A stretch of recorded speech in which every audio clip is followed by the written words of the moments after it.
Good afternoon, everyone. Good afternoon. I heard a go birds. Go Birds and go Governor Shapiro. This afternoon, we heard a bold plan from a visionary who wants to continue to put Pennsylvanians forward.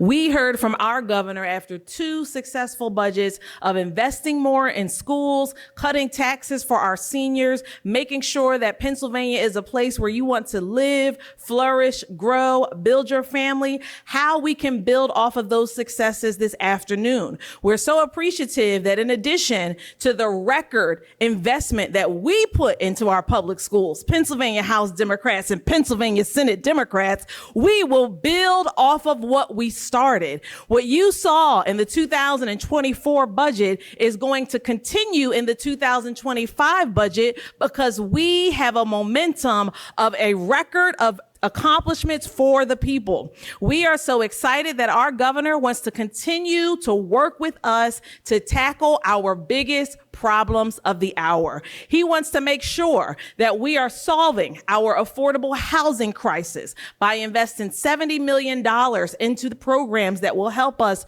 create the housing that's needed from rural, urban to suburban. He wants to make sure that we keep our community safe from violence, from gun violence, from things happening amongst youth or in our schools by investing $200 million to keep our communities where we live safe.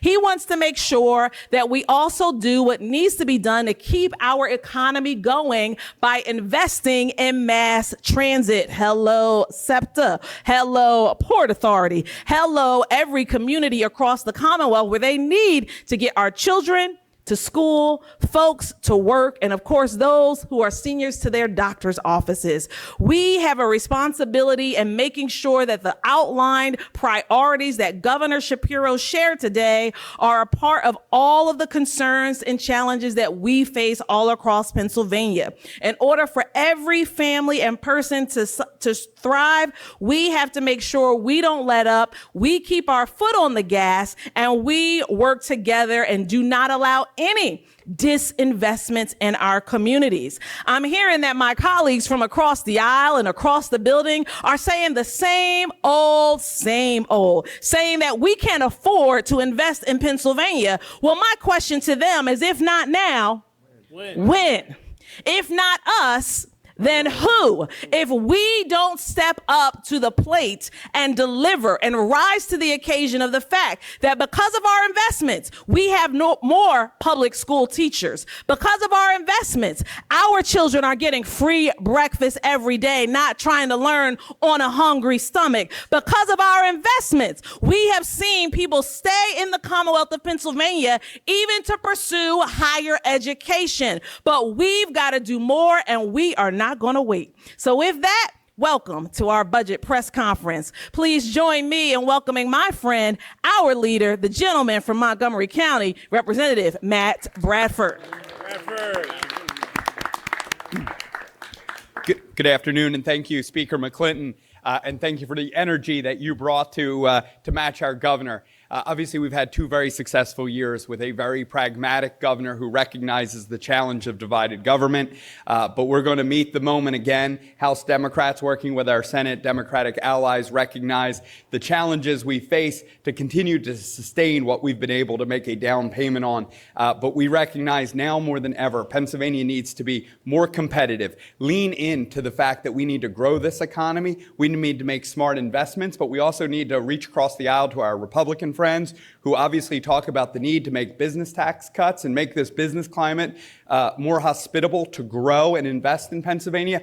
We say we're at the table and we are willing to have that discussion. But at the same time, if we're going to be making business tax cuts, and we've already shown our willingness, frankly, not just to make those cuts, but House Democrats have led on that, both NOL reduction, C&I reduction, and now with a proposal to accelerate C&I reductions.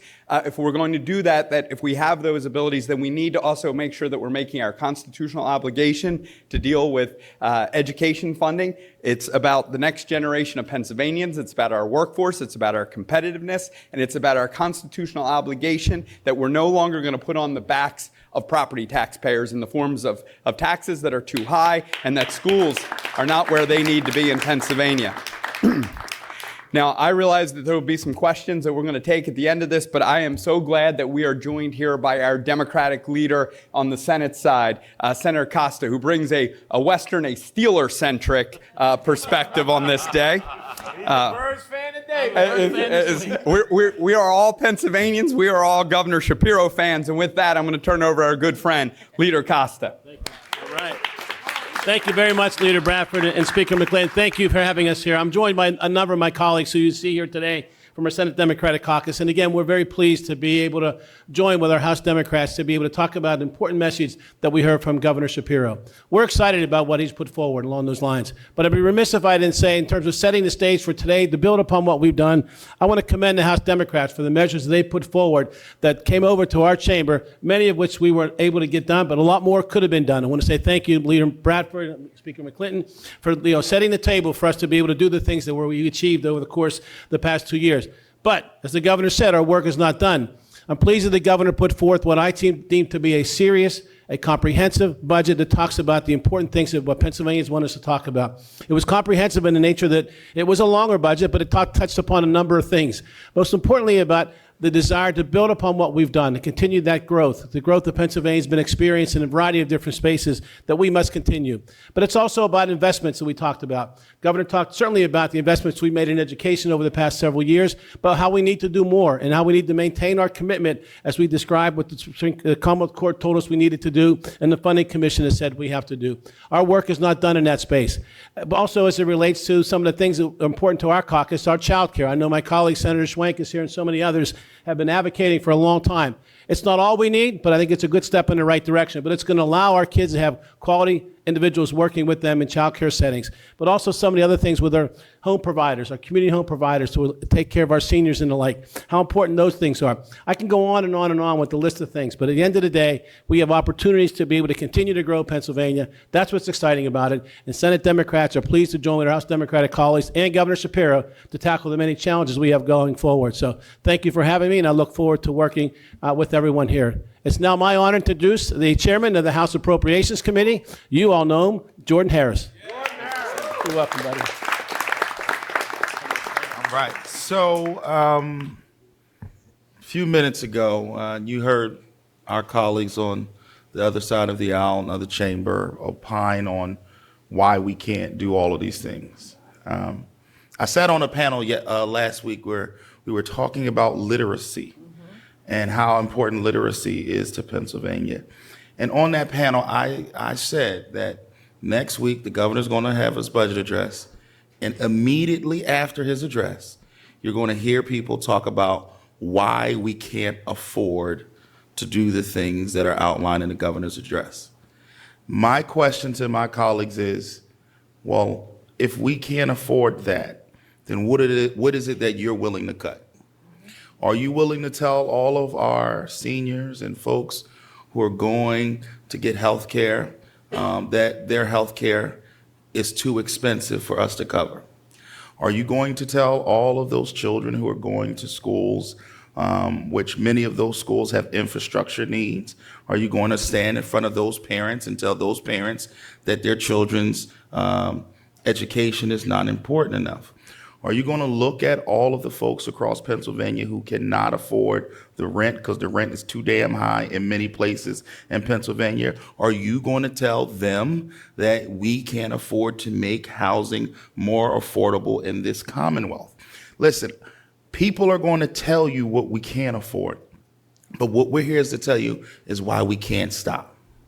We can't stop with the progress that we've made over the last 2 years with this governor, with the Democratic majority in the House, and with our Senate Democratic colleagues. We can't stop because children are getting free breakfast. We can't stop because we're starting to make a deposit on the Commonwealth Court ruling that says that how we fund education is unconstitutional. We can't stop because we know that there are far too many people who are couch surfing because they can't afford a place of their own. We can't stop because there's far too many folks who are going to take care of our most vulnerable, but they would make more money working in a fast food restaurant than they are taking care of your grandmother and mine.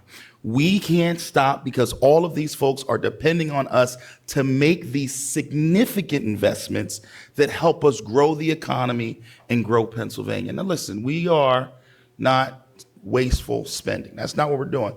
We're saying let's make targeted and strategic investments that benefit us, while also making sure that we are creating a business climate here in Pennsylvania where businesses will want to come. The governor said something tremendously important. We have one of the lowest unemployment rates that we've seen in a very long time. People are getting back to work. We need to continue to support that work. Now is not the time to cut and run. Now is the time to double down on the investments that we know grow Pennsylvania. So look, we got a lot of work in front of us. We're going to not be here next week, but then after that, we'll be here, Senate and House members, doing our due diligence through the budget hearing process. Then we'll be back and we'll be, feet to the pedal to get this budget done, hopefully, prayerfully by the end of June, right?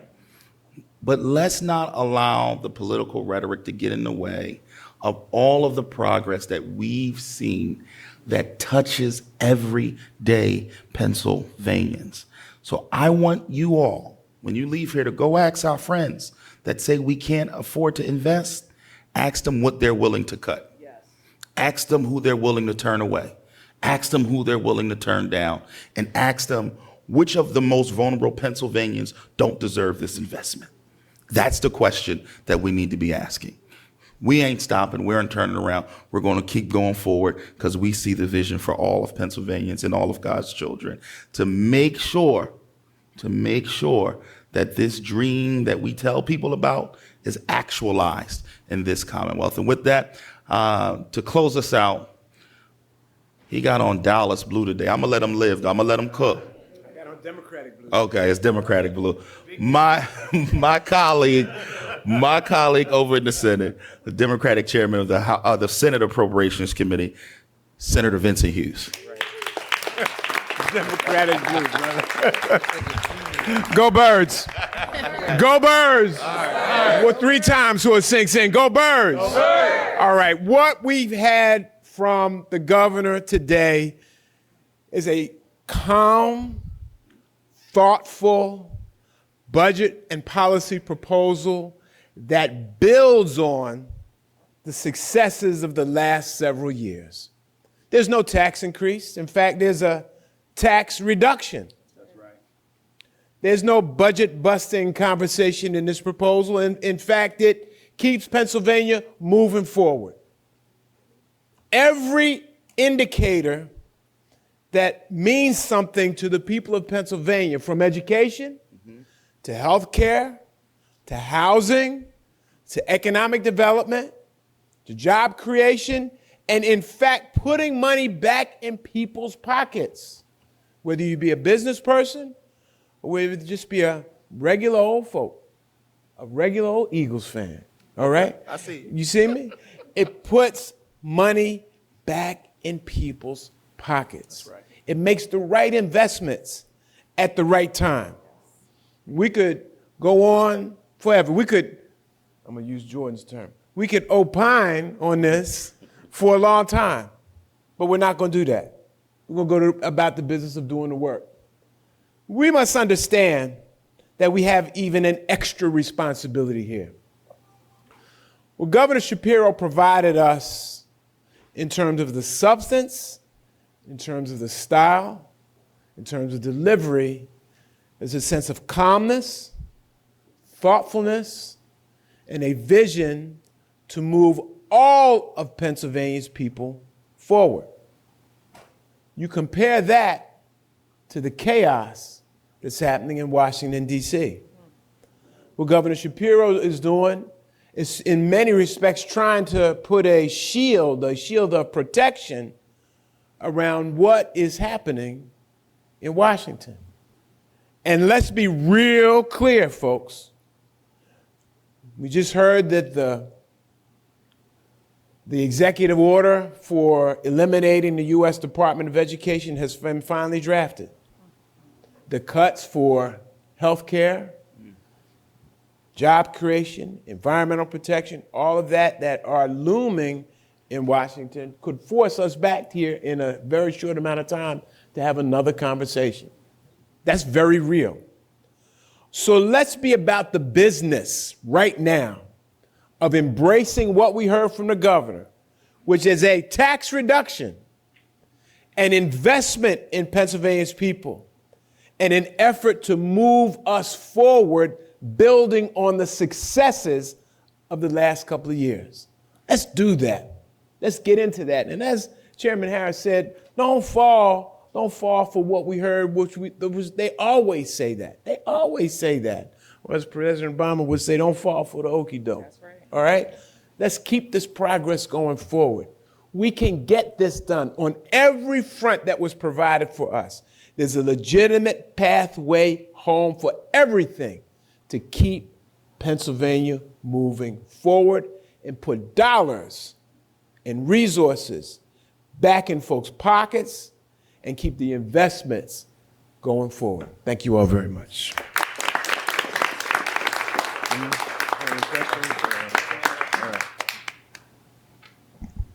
Any questions? For taxes when the state is looking at pulling out its rainy day fund? Obviously, we've been on a trajectory to continue to cut corporate taxes in order for the long-term horizon issues that our Republican friends speak about. As you know, the best way to deal with our long-term demographic challenges, and I would argue, and frankly, I don't think it's just an argument, there's no conjecture to this, from a cash flow standpoint, the Commonwealth's economy has never been stronger. But we are not remiss and we are not foolish. We are clear-eyed about the long-term challenges of this Commonwealth. I often point out, and I think I mentioned to you the other day, just Westmoreland County lost 10% of its population over the prior decade. As we continue to hemorrhage, frankly, population, particularly in the western part of the state, we need to attract and retain both people and businesses. As our population has gotten older, in many cases, that continues to drive our long-term human services costs. We need more young people to come to Pennsylvania. We need more businesses to come, stay, grow, and prosper in Pennsylvania. So I believe the question is, how do we make those long-term investments? Yes, you're hearing from House Democrats talk about making those investments in K-12 education, and we are damn sure going to make those investments. But at the same time, we're going to take a page from Republican orthodoxy and say, we've agreed not only to these cuts in C&I reduction, but we're willing to double down and frankly accelerate that because we recognize those long-term challenges are real.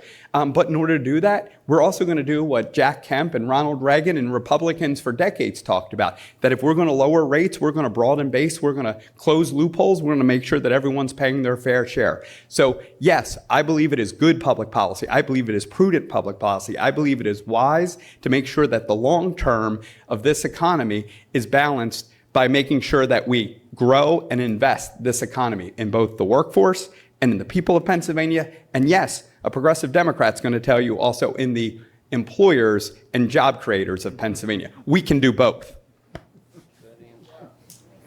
Leader Bradford, Republicans are greatly worried about the deficit projected by the state's independent fiscal office. How is it that the Commonwealth can spend over $50 billion if we do have that limit?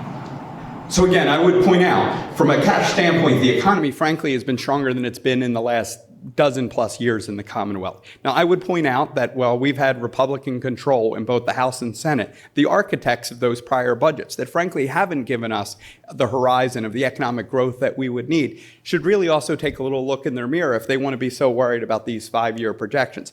I would also point out, as someone who's been in the legislature for almost 15 years now, many of the budgets that were passed by Republican-controlled House and Senates, not only were they probably not balanced 5 years out, they weren't balanced 5 minutes out.